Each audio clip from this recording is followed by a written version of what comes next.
Hi hello good morning. तर तुमचं स्वागत आहे पुन्हा एकदा आपल्या मिनी ब्लॉगमध्ये. तर आज फौजींना जायचं होतं ड्युटीवर, त्यामुळे म्हटलं त्यांच्यासाठी अगदी झटपट असा नाश्ता बनवायला घेते. तर इथं मी पोहे बनवणार होते. पोहे एका प्लेटमध्ये आधी भिजू घातले, त्यानंतर कढईमध्ये तेल टाकून यात थोडेसे शेंगदाणे तळून घेतले. शेंगदाणे तळून घेतले ना तर पोहे खायला खूप छान लागतात. तर मस्त असे शेंगदाणे छानपैकी असे फुलुस्तर तळून दिले.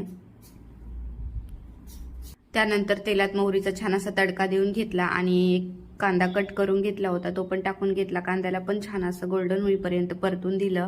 त्यानंतर त्याच्यात हिरवी मिरची आणि कढीपत्ता ऍड केला. त्यानंतर हळद आणि जे पोहे भिजवायला घातले होते ते टाकून छान असं मिक्स करून घेतलं. चवीनुसार मीठ टाकलं आणि थोडीशी साखर पण टाकली, कारण पोहे खायला खूप छान लागतात थोडीशी साखर टाकली का. इथं माझे पोहे बनून छान असे रेडी झाले होते. तर श्रीषा मॅडम तोपर्यंत झोपलीच होती. ती कधी कधी लवकर उठती, कधी कधी झोपती पण. त्यानंतर दुपारी केरळचं वातावरण इतकं सुंदर झालं होतं ना, म्हणजे आज लिटरली पाऊस तर झालाच, पण आहे ना इतकं असं केलं, मस्त असे व्हिडिओ वगैरे फोटो क्लिक केले. तर इतकं सुंदर आणि वरून तर एवढा भारी व्ह्यू असतो ना, खूप छान वाटतं वरती आल्याच्या नंतर. मग असे फोटो आणि व्हिडिओ आम्ही खूप सारे क्लिक केले.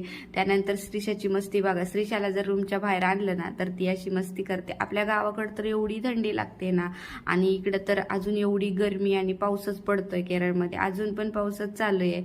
तर बाहेरचं वातावरण बघून ना खूप छान असं वाटत होतं. श्रीषा खूप एन्जॉय करत होती बाहेर आणल्याच्या नंतर. तिला नाही तर उड्या मारायला खूप मज्जा वाटत होती. तर ती अशी मला उड्या मार. आज आम्ही पार्कमध्ये पण गेलो नाही, कारण पावसाचं वातावरण होतं. म्हणलं हिला टेरेसवरच थोडंसं फिरून आणते. तर असं होता आजचा आमचा दिवस. व्हिडिओ आवडला असेल तर प्लीज चॅनलला लाईक्स करा आणि सबस्क्राईब करा. थँक्यू.